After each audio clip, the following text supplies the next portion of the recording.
As I'm using a ready-made card, this is from the Die Cuts with a View La Creme stack, so I'm going to start with this base, and then what I wanted to use was a heart, a flourishy heart, so I grabbed my Love Struck Cricut cartridge. Now this was one of the limited edition 2010 cartridges that came out, they come out seasonally. I'm using this very first heart here. Sorry about that glare, gosh, I gotta get rid of that. But I'm going to use that very first heart, and when you cut this piece out, let me go here, 2 rows on your gypsy.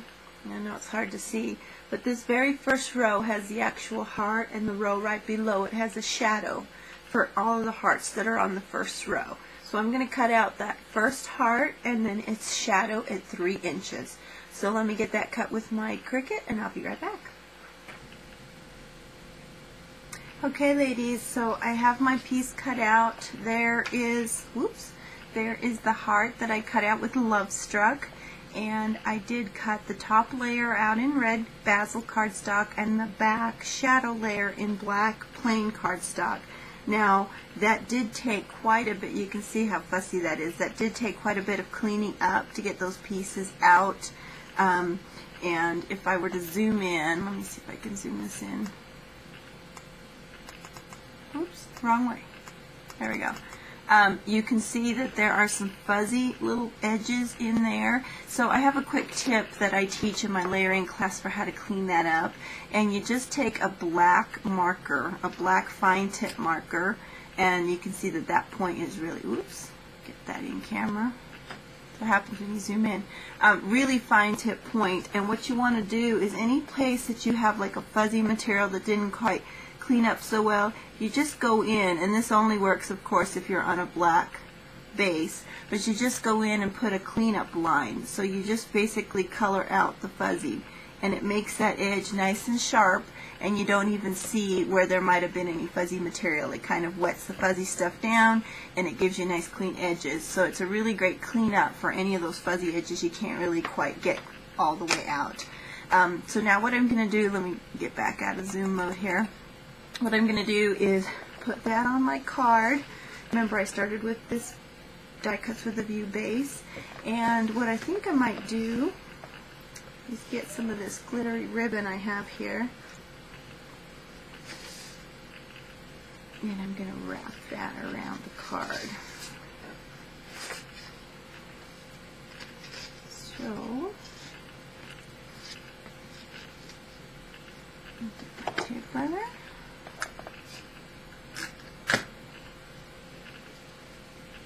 So that part's going to get cleaned up behind the card, so I really don't need to do anything too spectacular with that. Got my scissors here. And, okay, so let me just get that nice and even. And this is some glittery ribbon that I believe I picked up at Michael's. And I really love it. It was for Christmas time, but that really shiny, glittery stuff has a great effect, especially for Valentine. Now I'm going to put that heart, get rid of that ribbon, up on some foam tape. Now I like to use foam tape rather than dimensionals from Stampin' Up! Or foam dots, because you can really just get any size you need. So I'm just going to put a couple of big pieces so that sits up.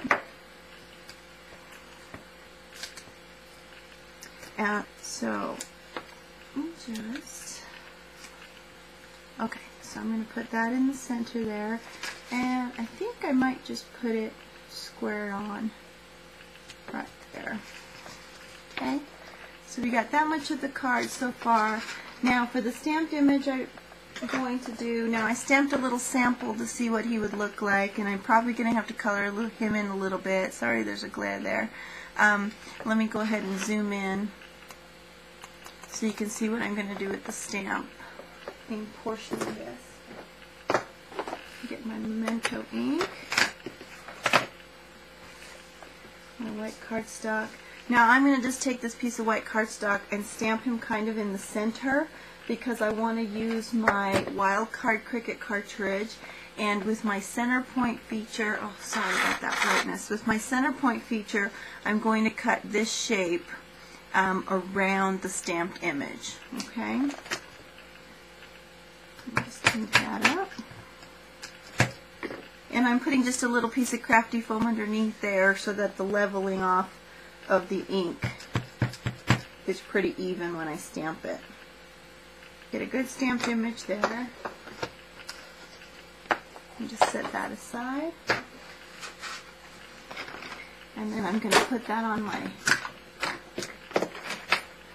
Cricut machine.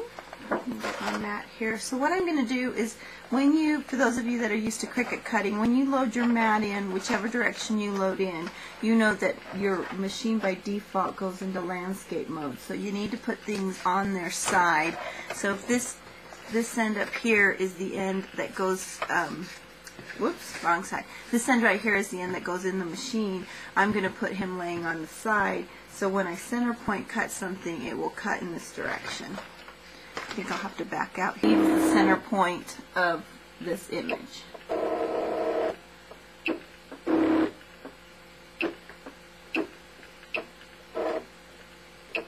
Okay, to me that looks about right, and I'm going to mark that as the center point by pressing the center point function button on my Cricut. So right there.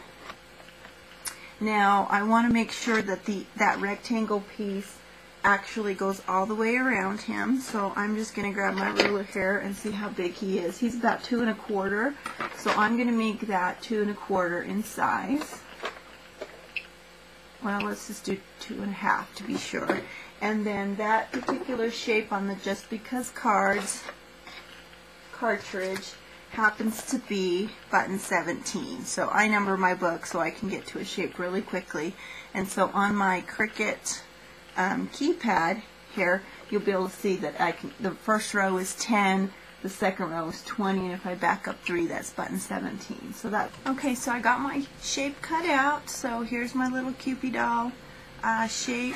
I'm really sorry about this glare. I'm trying a little Cupid doll inside the edge. Now I'm going to use my, I've recently discovered this new eco-friendly dye-based ink.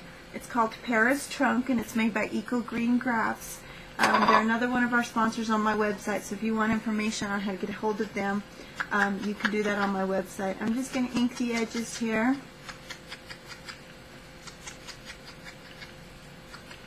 And use some Prismacolor pencils. I really, really love these Prismacolor pencils. They have just great colors, and I'm going to just color in my little mailman here, my little angelic mailman. The nice thing about the Prismacolor is you don't have to be real exact. I'm not an artist and I have no idea how to draw, but I can sure fill in the empty spots with color, and it goes really quickly. There are some watercolor pencils that also make it very easy to be a watercolor artist. So there's my little mail carrier, and he's just going to go in the center of that card. And I will probably pop him up also.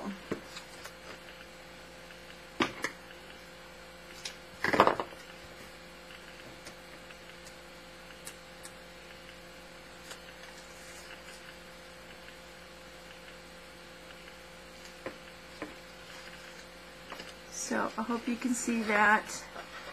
Oops, I'm out of frame. I'm going to add just a couple more decorations, and I'll put a picture of him. Oh, let me show you the sentiment I'm going to use real quick. It's from a Hero Arts collection. They're just sentiments. It's CL272 if you're interested. There's one set right here that says Heartfelt Wishes. So I'm just going to use that. Oops. And what I like to do for my longer sentiments is I put it down on my craft mat here, line it up so that it looks straight on one of my lines, and then I'm just going to take my see-through ruler. Let me zoom out here so you can, whoops. Okay, so I just take my see-through ruler and I can line and press it on there so it can line up straight. And then I'm going to catch my ink, and there's my card. You can tell I'm a messy scrapbooker, and I'm just going to stamp Heartfelt Wishes there across the top of the card. So there's the Heartfelt Wishes stamp set and my little postman, and I'm just going to add a couple of little halfback pearls in random places on that, and I will post a picture of this card for my Talk Time Tuesday. Please leave me a comment. Be kind. I know this video is very poorly done. It's my first one with the new webcam, so I'll get better, and leave me some feedback, and have a great Valentine's Day, all of you getting ready for that special day.